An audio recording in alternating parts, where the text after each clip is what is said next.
it's Amy from BBQ Spot. I am so excited today. Number one, to be out cooking in this beautiful sunshine after all the cold and snow that we've had, but also because of my guest and dear friends. We've got John Reeves with Smokin X out of Lubbock, Texas, Chris Marks with Three Little Pigs right here in Kansas City, all helping me kick off our maiden voyage of my new backyard barbecue kitchen. So thanks, guys. I love it. It's an awesome kitchen. It's great to be here, though. It's a neat place. It's a neat little cubby of culinary greatness. Well, it's going to be a lot of fun. We're talking about doing some classes. We've got a lot of pit masters like yourselves that are talking about wanting to come in so we can really get into the backyard experience. We do so much competition, you know, and that's, I have to say, I feel really blessed right now because unfortunately with COVID, I've not gotten out to see all my barbecue family. I don't get to go to the barbecue contests. None of us have. Where I normally get to run into all of you and do these interviews and talk about your products and just hang out and have fun. So like now I feel like we have a place we can come. I like it. So thank you for driving all the way up, and thank you for coming down and sharing your.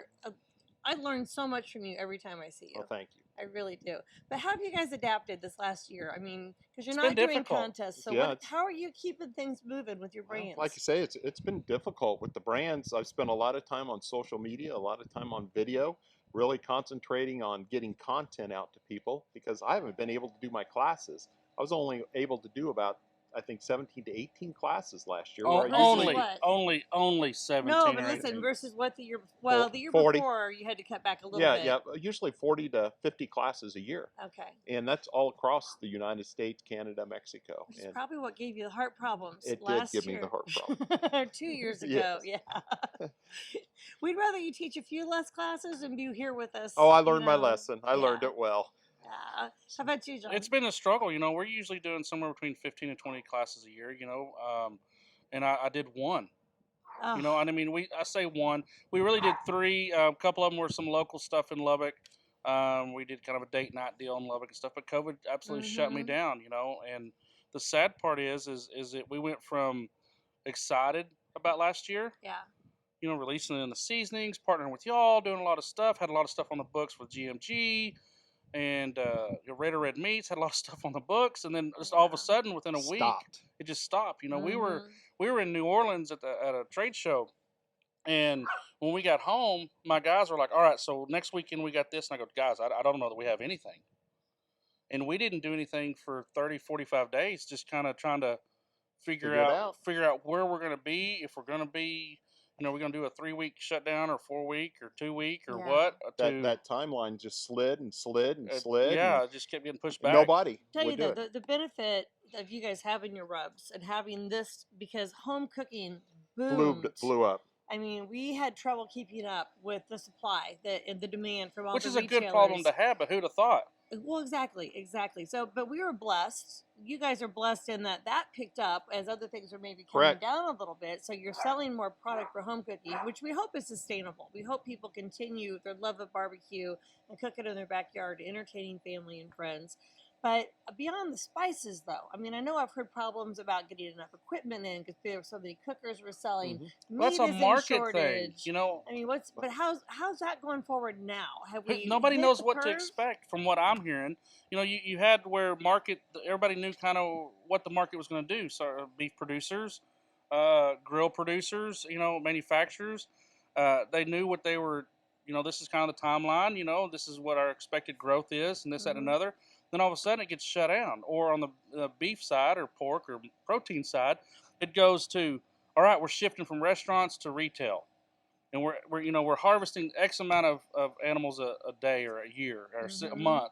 And then all of a sudden the numbers changed. So that's where you saw a lot of the influx of pricing. You know, I'm normally getting a pricing, monthly on what my stuff costs. I was having to call every time I ordered. Yeah.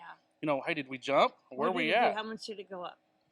Some we had some briskets jump $6, $7, $8, a pound when they should Saw have been saw in that for $300. $200 at Sam's Club. Yeah, and there should have been a Wow. $50 brisket. Is that prime? Is that No, wagyu? that It was brisket. all over the Choice? entire market. Just brisket.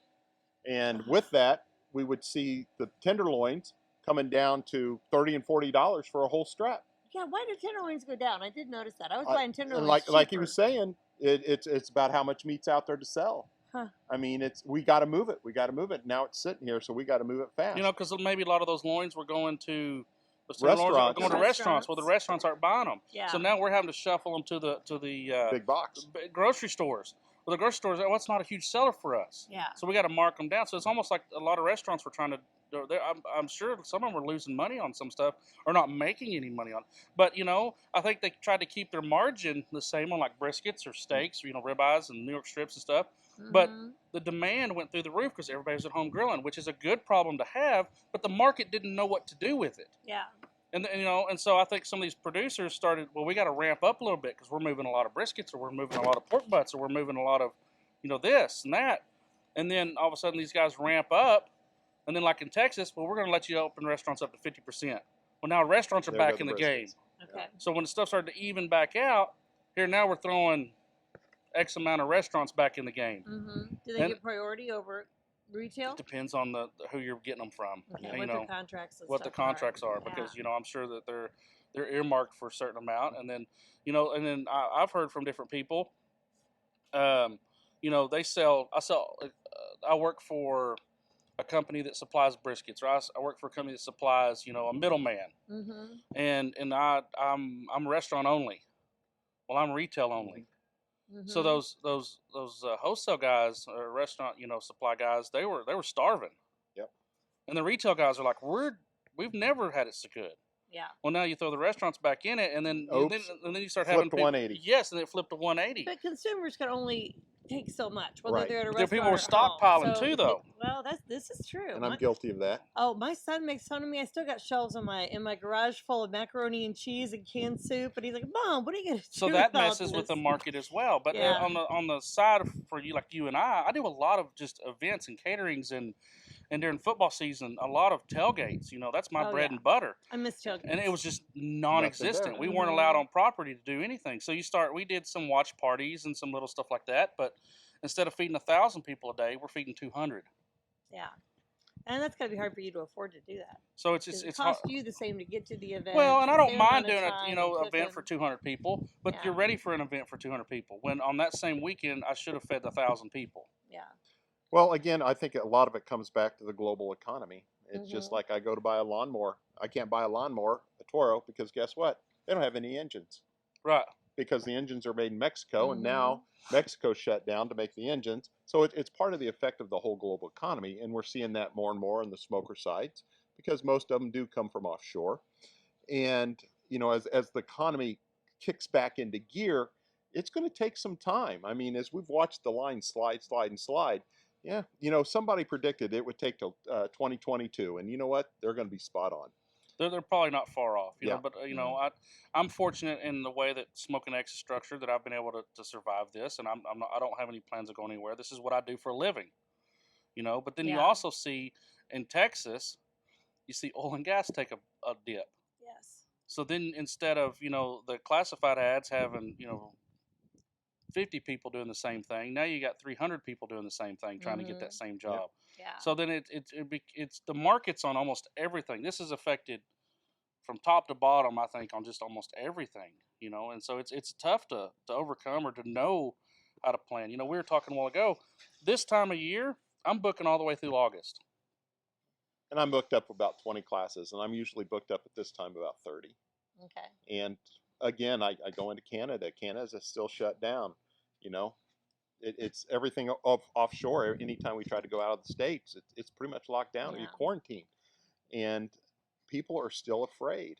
You guys do a good business internationally. I know you've just recently getting into Australia. You've been in Australia for a while. New Zealand has been a good market. We've got some stuff going to Europe. You know, we've still seen strong sales coming from most of those markets. Let's hope that, you know, that continues. But you can't go to promote yourself there as well. So you talked about doing a virtual class in Australia. How'd that work out? It actually worked out really well. I did a virtual class. We had about 42 people in it. My buddy out of Melbourne put it together, and I think we charged $25 Aussie, and went great. It went for about 2 hours. We did a couple meets, and very, very informative. It just worked well. I did it from under my deck in Kansas City, and he did his piece. He was the monitor for it out of Melbourne, but it went pretty well. I was really surprised how well it went. Now, you know, could we do it week in and week out? Probably not.